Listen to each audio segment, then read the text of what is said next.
Let's now talk about the solid waste. Now, solid waste refers to all that we throw in the trash. It's a municipal solid waste from the houses, offices, schools, stores, hospitals, etc. And this waste generally comprises of paper, food waste, plastic, glass, metal, leather, rubber, textile. And suppose if you burn these kind of waste, so there'll be a lot of gases that may be unburned things, and there'll be gases in the atmosphere. And another way that we could dispose this is to sanitary landfill. But this is not a good substitute, because landfilling is not a good solution. There are increased chances that there will be seepage of chemicals if they're there in the waste, and we don't have this much amount of space there where we could go for landfilling. So how to dispose this off? The solution can only be that we may become more sensitive to such kind of issues, and we generate lesser amount of waste, and the waste whatever we generate should be categorized or segregated into biodegradable, recyclable and non-biodegradable, and appropriately it has to be disposed of. Biodegradable material can be put into pits and should be able to be converted to compost, so that and we can use it afterwards. And the one that is recyclable should be recycled, and the non-biodegradable waste should be incinerated, that should be electrically burnt. Then we generate a lot of electronic e-waste these days. So these e-wastes are buried in landfills or incinerated. And then there are many countries like China and India, developing countries, where these wastes are exported and they are appropriately segregated, and the heavy metals like copper, iron, silicon, nickel and gold, they are recovered from the recycle process. And if suppose there are some non-biodegradable things, so they could be incinerated or appropriately disposed. Then there is a case study for remedy of plastic waste. So this was Mr. Ahmed Khan, a plastic sack manufacturer from Bangalore, who managed to find a ideal solution to the ever increasing plastic accumulation in the environment. So what he did, he realized that this is a real problem. So he developed a poly blend, a fine powder of recycled modified plastic, and this mixture is mixed with bitumen that is used to lay roads. Bitumen is a low quality coal that is basically used in the making of the roads. So when this poly blend was added into that, so this increased the life of the roads, because this is water repellent, and thus the waste is also disposed of, and the life of roads is also increased. Let's talk about now agrochemicals and their effects on land. Now we are using unjudiciously a large amount of chemicals in the form of fertilizers and pesticides in the crops, and when this pesticide they are added into the water, they're washed off into the water, or they become permeable. They permeate into the water, seep into the water. They even destroy the quality of the underground water. And suppose if these chemicals they are non-biodegradable, so they may lead to biomagnification also. So now what is the way out? The way out for that is either go for organic farming, that is use the chemicals least, or there should be a zero waste procedure or zero chemical farming. So let's go for a case study of organic farming. So there's a farmer called Ramesh Chandra Dagar in Sonipat district of Haryana, who is doing organic farming in his field, in his farms. He includes beekeeping, dairy management, water harvesting, composting, agriculture, and a chain of processes which support each other, and there is no use of chemical fertilizers in the crop.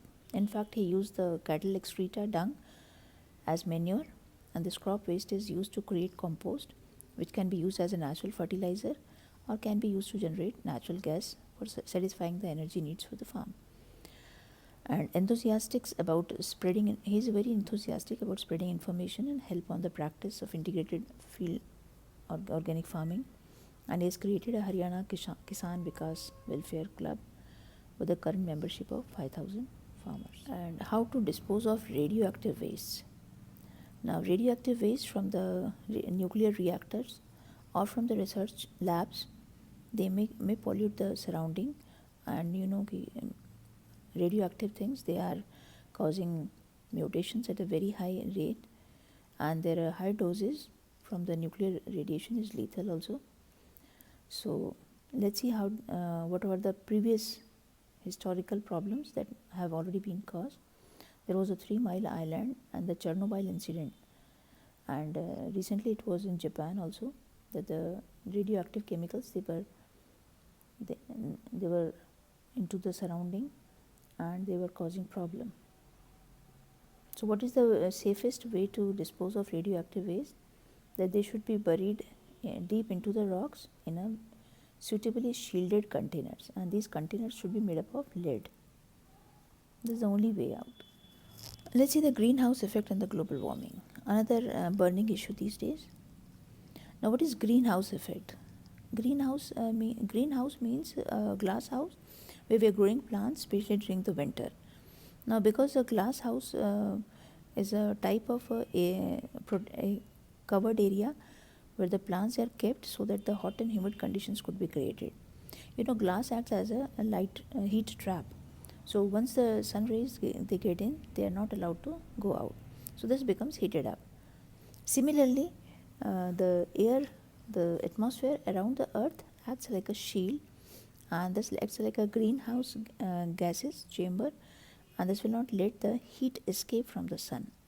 In fact, there are certain gases like CO2, methane, N2O, and CFCs in the atmosphere that will be increasing the Earth's temperature from minus 18 degrees to 15 degrees. In fact, because of this only life is possible on Earth. But if it is enhanced in its production, so they keep on absorbing more of the heat radiation, solar radiations on our surface, and this causes global warming. So what is global warming? Global warming is the enhanced effect of greenhouse because of the more greenhouse gases emitted into the atmosphere because of anthropogenic activities, human activities. So that's the problem. So what has this led to? This has led to considerable heating of earth, and that is what we say is global warming. And because of this, already 0.6%, 0.6 degrees, because of global warming, there is 0.6 degrees centigrade increase in the earth's temperature within the last 3 decades. Not only this, there are some odd climatic changes that are occurring, and one such effect is called the El Nino Effect. And what is El Nino Effect? This is the warm currents developed in the Pacific, and because of that there is changes in the climatic conditions. There is the global warming is leading to melting of polar ice caps, and on the Himalayas also, and increasing the sea level. This will submerge many of the coastal areas. So this will be how this could be mitigated, how to reduce this global warming. And for the measures should be cutting down use of fossil fuels, improving efficiency of energy usage, reducing deforestation, planting more trees, that is afforestation, and slowing down the growth of human population. And there has to be some international initiatives also taken to reduce the emission of greenhouse gases, because this is a collective responsibility of all the countries. Now another problem is ozone depletion in the stratosphere. Now what is ozone? Ozone is O3. It's a compound of oxygen which in the atmosphere acts like an umbrella, and that will not let UV rays enter the atmosphere. But suppose if there is this thickness of this ozone is depleted, that leads to problems. Actually, the thickness of ozone in atmosphere is around 225 Dobson unit. 225 Dobson unit. 1 Dobson unit is equal to 1 part per million. So this was some 225 Dobson unit in 1979, which has been reduced to 94 only Dobson unit, only in 1994. And because of this reduction, there will be UVB rays which are harmful to us penetrating into the Earth's atmosphere. And this reduction in the thickness of ozone in the stratosphere is what we call as the ozone hole. It's not a hole basically, it is just the depletion of ozone layer.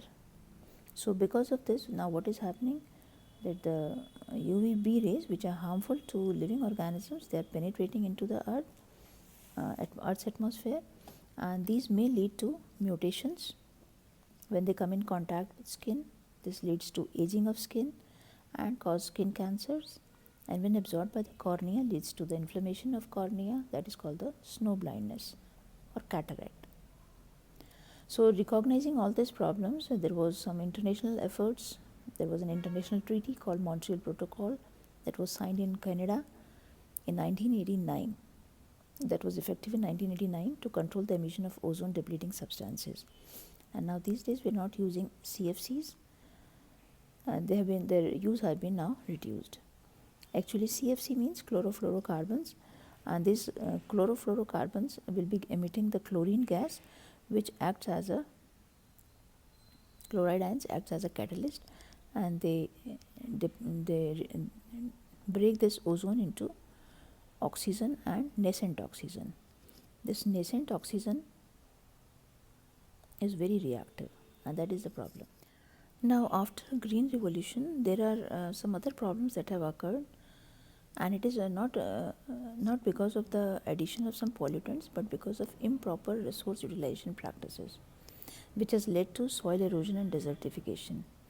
Now, what is soil? Soil is the fertile top layer of the earth crust, and that is what is we use in agriculture. That is what is good for the plants. But because of overgrazing and deforestation and poor irrigation practices, the soil there is a lot of soil erosion, and this is leading to arid patches of land, dry patches of land, and there are many barren patches over the time that has been created, and this leads to desertification also. Now, water logging and soil salinity, another problem because of green revolution. Water logging means we are unjudiciously adding water into the soil, and even if the crop is not needing, we are adding water. We are leaving the water saturated with soil.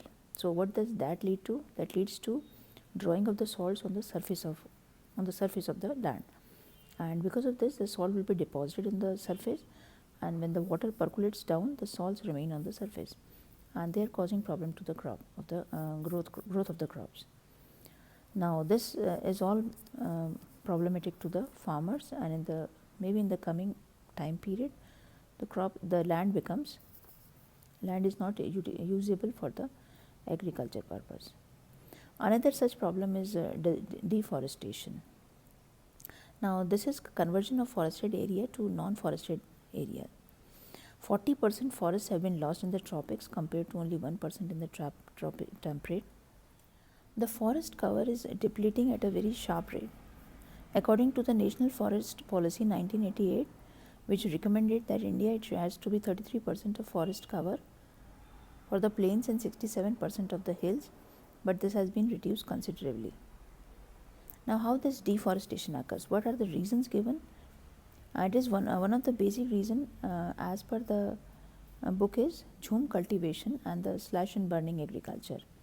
Now, what exactly happened? The northeastern states of India, which has the maximum forest area, the tribals, they used to go for slash and burn agriculture. The farmers used to cut the trees of the forest and burn the plant remains, and the ash was used as fertilizer, and the land is then used for farming or cattle grazing. But after certain time period, they move from this area and they go away and they cut the other part of this jungle, and they may return back to this, and in the meantime this would have replenished, new plants would have been grown. But because of the fast growing population, this is not the forests, they are not replenishing, or the areas are not replanted at the same rate that they are being cut. So because of this, there is a large area of the forest they are cut, and there is deforestation occurring. So what are the consequences of deforestation? Major effect is the enhanced CO2 concentration in the atmosphere, because the trees that could hold a lot of carbon in their biomass are lost because of deforestation.